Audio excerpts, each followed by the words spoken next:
Hello, so today I'm back again with good pedigree Pedigree. Today I will be sharing with you chapter 5. Chapter 5 is titled Lagos. Lagos people, I hail you. Alright, so today we'll be reading about Lagos and let's see what is going on with Lagos. Thank you for watching the last video and I so much enjoyed the comments. And that was the village life. Now today we are reading Lagos, the city life. Now, one of the things I want you to see that I really want you to appreciate about this book is the comparison between the village life and the city life. So most people who are not in Africa, who do not live in Africa, who are in the Western world, they think the whole of Africa is like the village life. No. That is not it at all. You need to go out. You need to make visits. You need to visit some of these African countries to find out exactly what the countries look like. Or maybe you don't even need to travel. Go on the internet. Google some countries. Google some states. Google some towns, some cities in Africa. And you will see that Africa is not as remote as you think it is. Africa is a big place. There are many beautiful people there, great culture, a lot of things that you wouldn't believe are there. So come with me. Let's find out what is going on with Lagos and with the people who live in Lagos. Happy listening. Good pedigree, Pedigree, chapter 5, Lagos. Bola arrived to Lagos with her mouth wide open. Nothing compares with what she had seen or heard. The city is so full of life. People are walking quick and bumping into one another. Hawkers are displaying their wares and there are big and wide roads. She cannot believe her eyes. The enormous billboards look like they will collapse on her head. She wonders what magic keeps them up there without falling. She hears people talking aggressively and getting ready to fight. There are sophisticated women dressed like they are going to work and men dressed so neatly. She couldn't believe her eyes with different cars stuck in traffic and drivers talking vulgar in a haste to drive on. She holds on to her bag firmly as she waits for Niyi Nice to pick her up. Her phone rings. It is Niyi. He tells her he's at the motor park looking for her. He walks a little towards the downfall she describes and finds her waiting. Niyi is a tall, dark-skinned man with a short goatee. He wears a face cap that matches with his Nike shirts, shoes, and swag jeans. The gold stud on his left ear matches with the gold necklace around his neck. "Welcome to Lagos," he says. She smiles shyly and responds, "Thank you." He leads her to his car. She sits in his Toyota RAV4 2021 model. She has never been in a car before. Sitting in that plush SUV makes her feel like she's in paradise. The soft music and air conditioner are too much for her to believe. She hardly responds to his questions beyond the shake of her head. Niyi honks the car in front of a big house. A relatively old man opens the giant gates to let them in. Bola, lost in the view she sees, asks, "Is this where you live?" "Yes," Niyi responds. "This big house? I can't believe it." She marvels at the neatly tiled flooring, the planted flowers, the beautifully painted duplex, and perfect roofing. He leads her into the house. She walks around looking and afraid to touch. The interior is too perfect to be true. Everything is white and red. The couch, pillow, curtains, wall decors, center table, and wall are all beautiful and glittering. The huge flat screen TV fits perfectly to the wall like it is a part of it. And when he turns it on, she tries to run. The people in it look like they are marching out. Niyi laughs at her display of ignorance. He encourages her to have a seat. She sits like she's sitting on a glass, afraid to break it. Or is she afraid of sinking into the soft material and never getting out? A man walks in and offers her a glass of juice. She seems to like the juice as she sips. 𝐤𝐸 shows her to her room. There, she has a perfectly made bed with a wardrobe full of clothes. He shows her bathroom and helps her to choose something to wear after taking a shower. He was about to leave when she asked him to help him with turning the water on. He turns on the shower and she couldn't help but exclaim. She demands a bucket and a small bowl. She's used to filling up a bucket with water and using a small bowl to scoop up the water to her body. Well, 𝐤𝐸 tells her, I do not have a bucket in this house. Wear a shower cap and enjoy the shower. With the luxury, she cannot think paradise can be more beautiful. She was lost in her thoughts when she hears a gentle tap on her door. He invites her to the table for a late breakfast. The dining table is another elegance for her to behold. There are slices of bread, fried egg, yogurt, cocoa drink, orange juice, and more.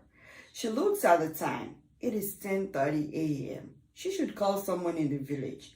She can't find her phone. 𝐤𝐸 suggests that she must have lost it at the car park. He promises to buy her another one. She thanks him for his generosity. The first night is good. No one comes to her room. The second day, 𝐤𝐸 walks into her room naked. She is shocked. Unprepared, she tries to refuse him. He forced her. She did not scream. He sleeps with her throughout the night. Then comes the next day. 3 men break into her room.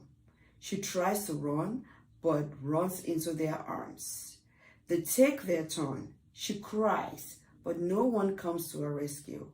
They do it to her every day for a week. Then she stops fighting and lets them have their way freely. Then 𝐤𝐸 tells her that was her first stage of training. For stage 2, he sends her to a room with 4 other girls. There, they gave her the rules to the game.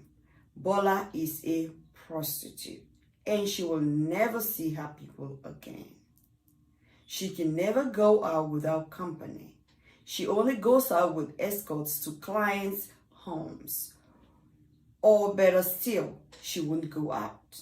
She will service her clients in her room, and she's lucky to have a room to herself. The other girls share one room and go to another to service their clients. She will have up to 4 men come to her per day. If she treats the men nicely, she will get extra treats from the men. 𝐤𝐸 has treated the girls well with wonderful food, excellent wine, beautiful clothes, lingerie, exotic shoes, and makeup. The clients must pay well. Bola cries for a long time.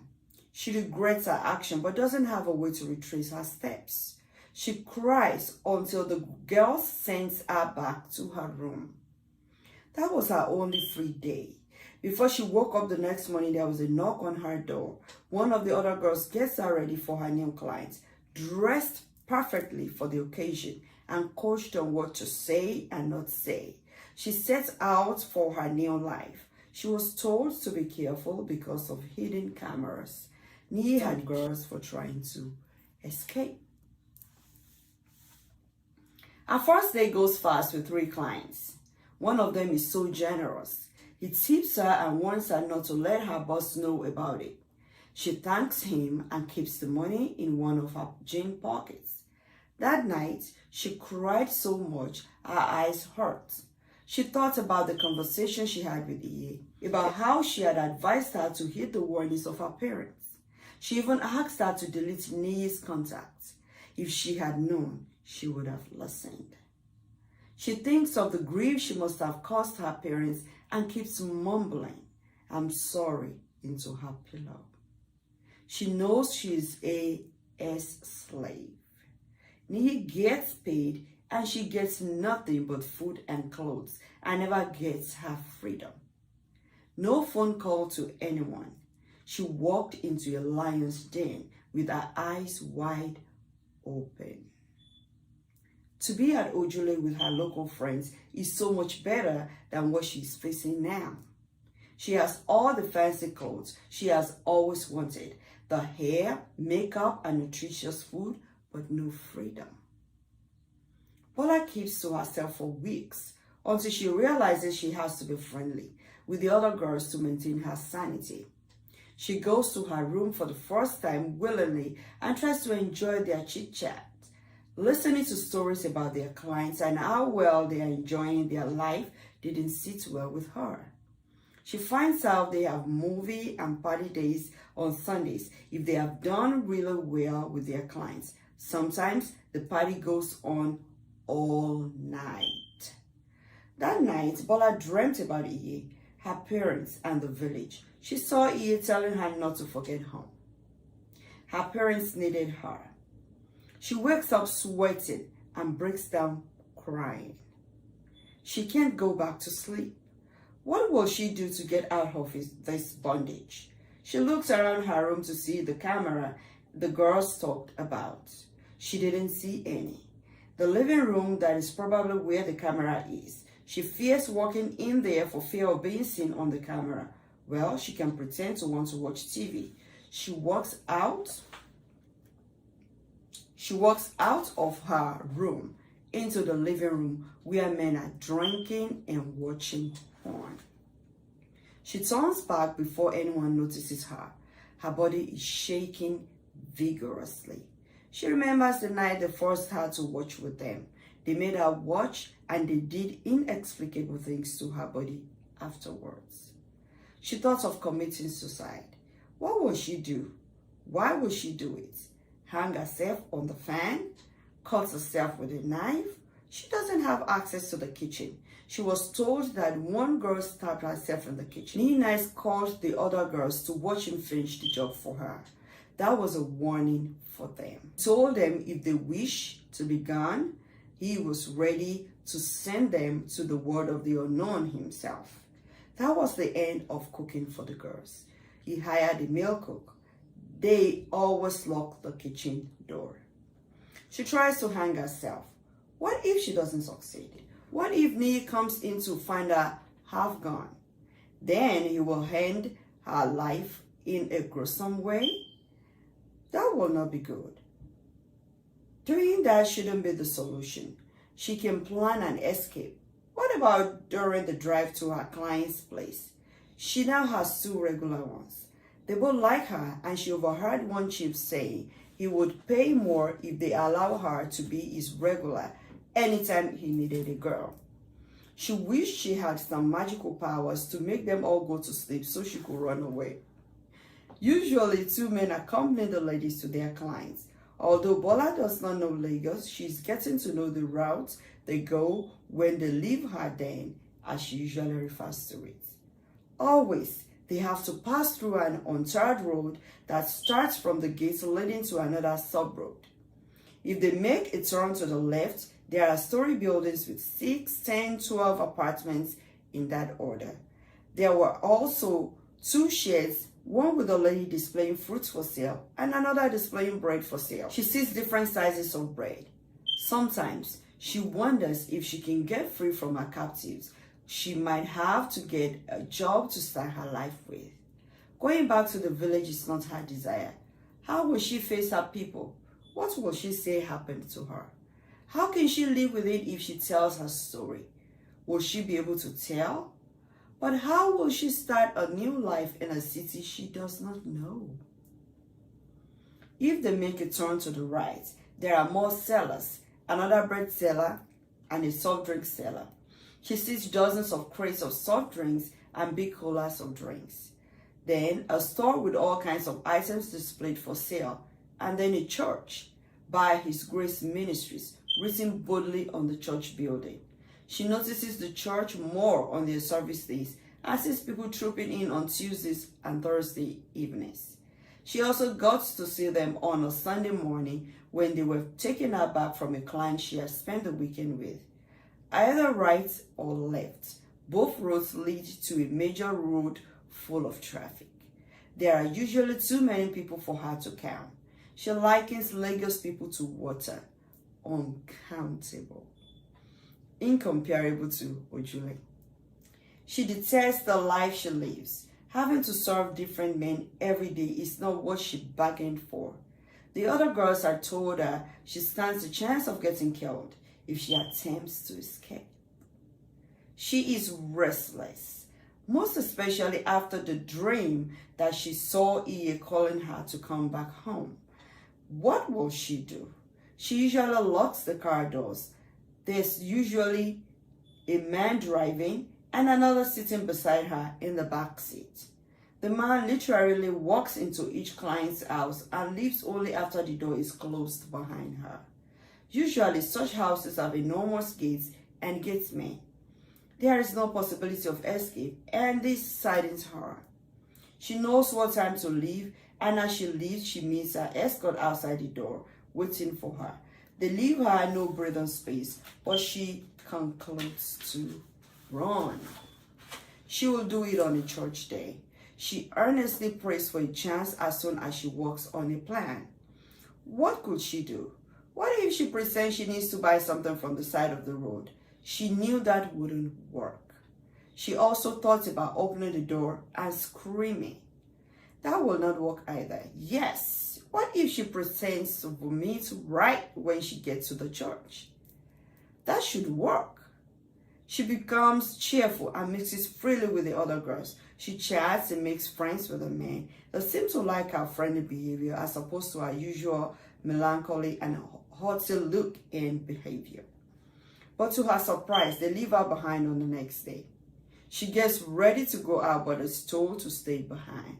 It is a Thursday, a church day. She needs to execute her plan. She tries to argue her way into going, but she's told her client is out of the country and has to wait till next week. Next week came. She is on her period. They have a record. She can't deny it. They visit each morning of her period day with new packs of sanitary pads. The weight is killing. She gets a new client, a brutal one. He beats her and ties her down. She cries. He gives her a huge tip each time, but she dreads going to him. She complains, but to no avail.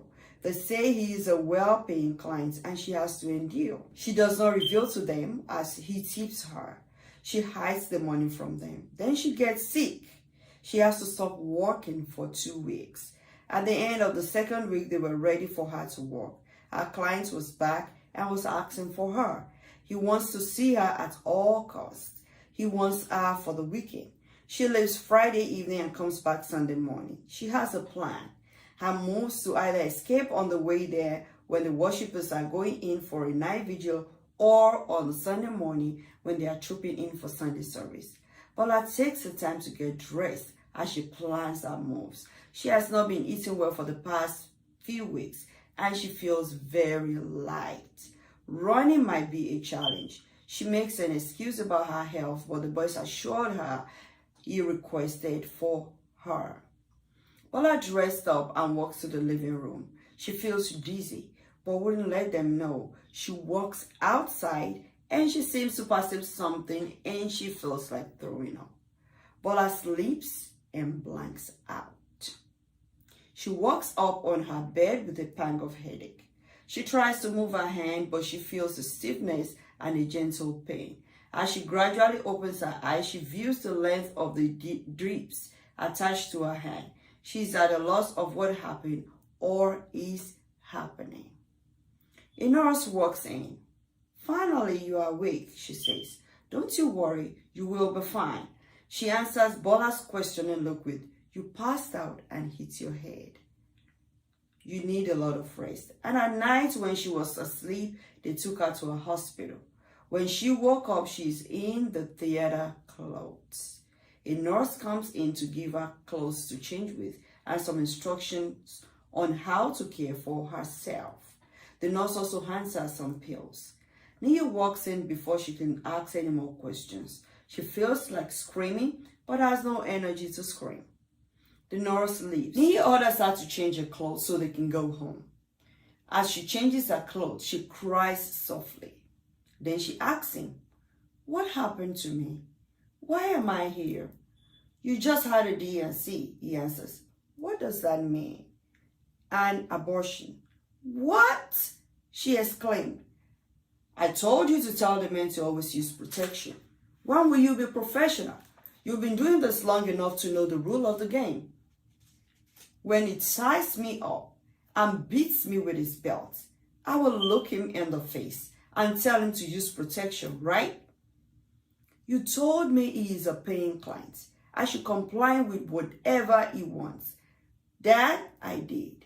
Now it's my fault that I got pregnant." She keeps on crying. "Please, please, let me go back to my people. I'm afraid I am tired of the life I am living. Please, in the name of God, let me go." She goes on her knees to beg. "I am sorry. You cannot leave. You have spiked up my business. You are a hot cake for me. All these sicknesses must go so you can walk. And after a few years, I'll set you up with your own clients and you can be free. How would you like to make a living for yourself and bring your people out of poverty? It's a cool business. Learn from me for free and become a millionaire in a few years." Bola knows splitting to leave is a waste of time. She changes into her clothes and goes home with her boss. She's sure her plans will work out someday. The end of chapter 5. So,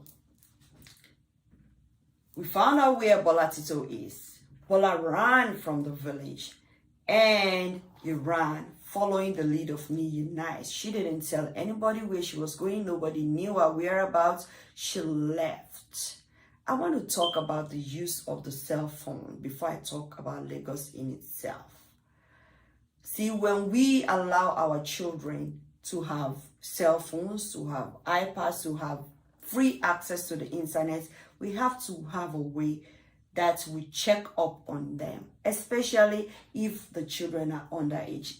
Any child that is under 18 is underage. But this is, this is 2021. 8-year-olds, 9-year-olds, even 6-year-olds sometimes have phones. But what are those things we allow our children to have access to on the phone? When strangers are trying to connect with them, do we know about it? Have we talked to our children about letting us know about what is going on with phones? When they are by themselves using their cell phones, it could be really, really dangerous. A lot of people have been kidnapped through the use of phones. Strangers will contact them and will tell them, "Don't tell anybody, don't let mommy know, don't let daddy, don't tell anybody, just come out." And the children will go out and that will be the end of them. Maybe some are found. A lot of girls are missing and are never found. So we need to check up on our children, and we need to give our children the kind of training whereby they are able to confide in us when something is going on that you do not know about, because you cannot always be around them. With that being said, I just want to say that tagging this chapter Lagos does not mean that this is the only business that is done in Lagos. It only means that Lagos is like any other major city all over the world, where people do all kinds of honest businesses and people make money honest ways. And there are also people like Nia Nice who will make their money through a crooked means, who would make their money through an unclean means, who will make their money like Nia Nice is really making his money, using other girls to make money. Now, we'll pray that none of us will be a victim of such. We'll pray that none of our children will be a victim of such, but we have to be really, really careful. Now, Bola is learning our lessons in a big way. Who knows? Will she ever be free? She is planning to escape. How easy will that be for her? She's in a big city. She doesn't even know her way around, and she's thinking of running. How will she make it? How will she run away? How will the freedom come? She doesn't know, but she's planning. And she has gone through so many things she has never gone through before in all her life. I feel so sorry for Bola. I feel so sorry for her. And if you are in a situation like that and you're watching this video, I just want to say this. I am not a preacher, but I am a Christian. I know prayers can help you. If you find yourself in a situation difficult, you don't know what to do, you don't even know how you get out of that bondage, I want you to pray. If you have access to the Bible, read it. If you don't, pray. Just say your prayer every day and diligently. And you know what? God will make a way for you. Thank you so much for watching. And until next time when I come again, reading chapter 6. I wish you all the best. Have a fantastic weekend and week ahead. Bye.